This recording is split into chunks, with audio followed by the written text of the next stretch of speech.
All right, everybody, welcome in. Big day for the 49ers. KJ Wright, former Seattle Seahawks star, is now in the 49ers coaching staff, assistant linebackers coach. There's so many interesting things about this hire, the respect from the 49ers towards Seattle's defense of the 2010s, the respect of Seattle's defense to those great 49ers teams of the Harbaugh era, and obviously to the great 49ers teams of the Shanahan era. That's been divulged through some of what KJ Wright has said. But first off, I think it needs to be emphasized that this is the first hire of new 49ers defensive coordinator, Nick Sorensen.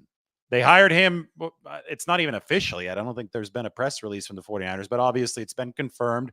They elevated Nick Sorensen from a defensive assistant role to the defensive coordinator role. And shortly after that, one of the players that he used to coach in Seattle, because Sorensen used to be with the Seahawks, is now one of his assistants with the 49ers. I think it's doubly significant because the former defensive coordinator, Steve Wilks, was explicitly told by Kyle Shanahan that he couldn't bring any assistants with him to San Francisco. They wanted Wilks to work with what the 49ers already had. Now, it's different now because Nick Sorensen is technically an internal hire. He had been with the 49ers in 2022 and 2023. So Sorensen is already somebody who the 49ers know works well within the context of their building, but there is more leeway being given to him as far as bringing in outside hires. I think there's a direct connection here between Sorensen and KJ Wright, the assistant linebackers coach who the 49ers brought in. Anyway, want to share some footage today. Most of it's from KJ Wright's own podcast. He was actually one of us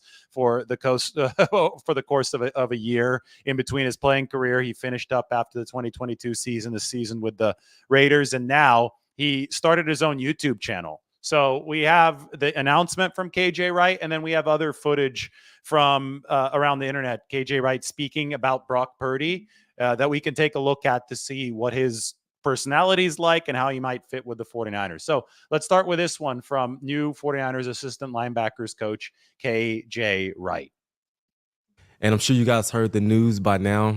And yes, it is true. I am the new linebacker assistant coach / defensive quality control coach of the San Francisco 49ers. I am thoroughly excited. I am really, really happy for this opportunity. I'm really, really happy for the Niners organization believing in me, trusting me with their franchise, and compete against those guys since day one. My first ever NFL game was against the Niners.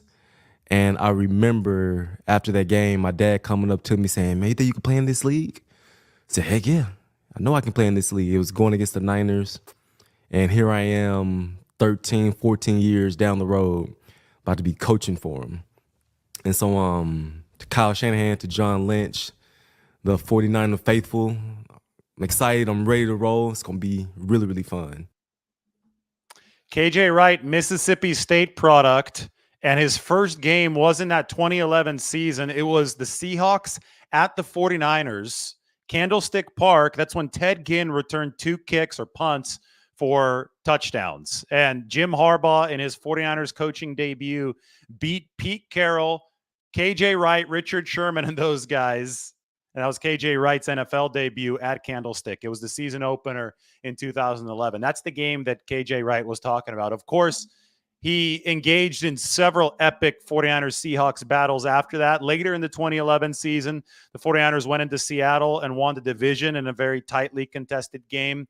2012, Seattle beat San Francisco once, and the 49ers beat the Seahawks once. I think it went home and home that year. Before 2013, that was another home and home year. The Seahawks just drubbed the 49ers on Sunday Night Football. KJ Wright was a member of the effort in that game. And then the 49ers beat Seattle in an arrow game at Candlestick Park. Finally, the NFC Championship game. I'm sure all 49ers fans would like to wipe that from their memory to end the 2013 season. So KJ Wright was a Seahawk. There's no Bobby Wagner without KJ Wright. I mean, this guy read screen passes better than almost any other linebacker in football. Very cerebral player. Obviously had the athletic skill set to go with it. But the way that he was able to identify pre-snap keys and then act on them, then fire his gun based on those pre-snap keys was really impressive. He was very good at smothering those screens. He was an important part of the Legion of Boom defense.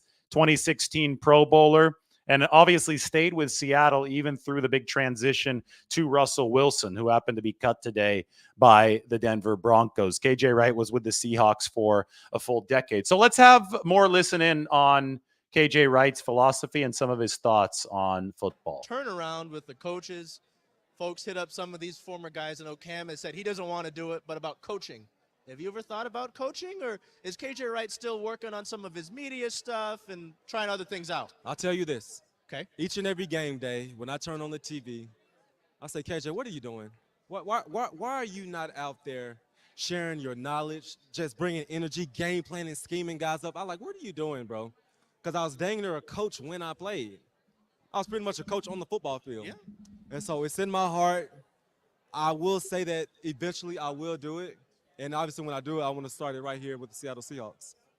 So you wanted to start it with the Seattle Seahawks, but they fired Pete Carroll and they got a new head coach, Mike Macdonald, who came over from Baltimore. And Macdonald hired somebody entirely different to be the linebackers coach. So he didn't give KJ Wright a look. So KJ Wright wanted to stay with Seattle. They didn't give him the opportunity, but the 49ers have. And if you listen to that clip, gosh, it sounds a lot like DeMeco Ryans. DeMeco was an all-pro linebacker. He was a coach on the field, and then that translated directly into coaching success in the NFL after he retired as a player. And DeMeco Ryans started as an assistant linebackers coach and as a defensive quality control coach with the 49ers. So, I made the title a little bit earlier today. I said, KJ Wright, could this be the next DeMeco Ryans? The 49ers would be over the moon if that were the case. But I told you about the anticipation that KJ showed as a player against those screens. That's the kind of stuff that a coach likes to see. That's the kind of stuff that a future coach would presumably do on the field. He was able to read pre-snap keys. It wasn't all athleticism and brawn for KJ Wright. There were a lot of brains behind the way that he played, and he was able to distribute that information to his Seattle Seahawks teammates. And the 49ers hope that they can glean the same benefit from KJ Wright now, except from him as a coach. And that's a different position, but it's one that DeMeco Ryans did succeed with over the past several seasons for the 49ers before he left to be the Houston Texans head coach. Let's listen more to KJ Wright. Drop to your landmark and put the ball in the kill zone in a. By the way, that's Malcolm Smith, ex-Seahawk and 49er on the right side of that split screen. Arrive there with violence and bad intentions. This is clinic from Fred Warner and Dre Greenlaw, what it's supposed to look like. Whew. You see Dre is ready. He anticipating it. How many times does Aaron Jones want that to happen in the game? Like, this is how the tip balls from the backs happen. The ball gets high. They don't want to catch it. They've been getting hit in the back, cleaned up every time they go to do a check down. They're anticipating it, or they drop the ball because they're turning around to get ready to be hit before it happens. And if you don't put it on tape, nobody's fearful of you. And Matt, let's teach the fundamentals of this play. Look how Fred Warner uses his left shoulder, and look how Dre Greenlaw uses his right shoulder. They're taught to keep them in a cup, right? Keep them in between us. The old vice tackle drill. Two people, they shouldn't be able to get laterally. If their back decides to cut, person on the backside should be able to clean them up. You can't make you miss because all you got to do is protect yourself on one side. Fred's got the right side. Dre's got the left side, and they're in unison. The feet are in the ground. They're breaking before the ball is thrown, and they arrive when it's caught. Yes, Lord. I love it. I love it. I love it. I love it. Now KJ Wright gets to coach Fred Warner and Dre Greenlaw. Now, we know that Greenlaw tore his Achilles in the Super Bowl. There's a chance he's not ready for week one. We're not sure yet, but that does put a little bit more spotlight on a couple young linebackers for the 49ers. D. Winters and Jalen Graham, both drafted last season. So when there is more emphasis on younger players, you need the coaching to be as good as possible. And Johnny Holland, who's the 49ers head linebackers coach, he's one of the best in the business. But the linebackers are so damn important to the 49ers. Kyle Shanahan even overtly said that Steve Wilkes' lack of rapport with the linebackers is something that did him in before they fired their former defensive coordinator. They need that second level to tie together the pass rush, who are the linemen in front of the linebackers, and the secondary, who are the defensive backs behind the linebackers. That intermediary part of the field is so important, especially in a scheme like the 49ers. And, it's amazing. You see KJ Wright and Malcolm Smith talking there. That was obviously before the 49ers hired KJ Wright, but Malcolm Smith was somebody that Robert Saleh, who came from Seattle via Jacksonville, but who came from Seattle in 2017. Robert Saleh made sure the 49ers signed Malcolm Smith to help impart the scheme. Malcolm Smith didn't play a whole lot for the 49ers because he tore his pectoral muscle in that first training camp in 2017. But I think that they successfully imparted the scheme. By year 3, this was one of the top defenses in football. So you see Malcolm Smith, Seahawk turned 49er, and then you see KJ Wright, Seahawk turned 49er. They joined Richard Sherman, Robert Saleh as players and coaches who have gone from the Seahawks Legion of Boom days to the 49ers to build this scheme. And the 49ers, they have a lot of respect for what Seattle did last decade. So they're still running a variation of what won the Super Bowl for Seattle. It has evolved over the years, and you have to evolve over the years. And that's why Brandon Staley is with the 49ers now. He's not a disciple of that tree. He's a disciple of the Fangio tree. That was actually what the 49ers were running back in the day when the Legion of Boom was at its peak. But you have to evolve over time. So the 49ers have brought one of the OGs of the scheme for Seattle, KJ Wright, and they've also brought in Brandon Staley, the Chargers former Rams head coach, the Fangio tree guy, and we're going to see a meeting of the minds in the defensive room. Speaking of that meeting of the minds, let's see what KJ Wright's thoughts on Brock Purdy are. The real deal.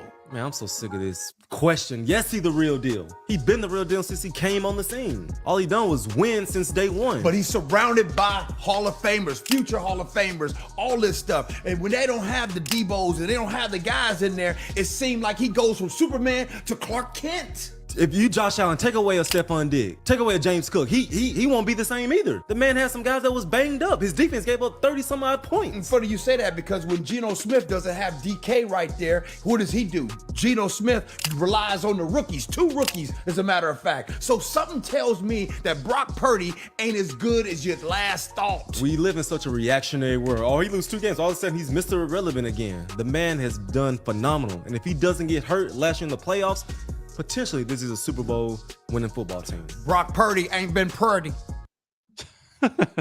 That was downright. That was around mid-season, right? That was during the 49ers losing streak.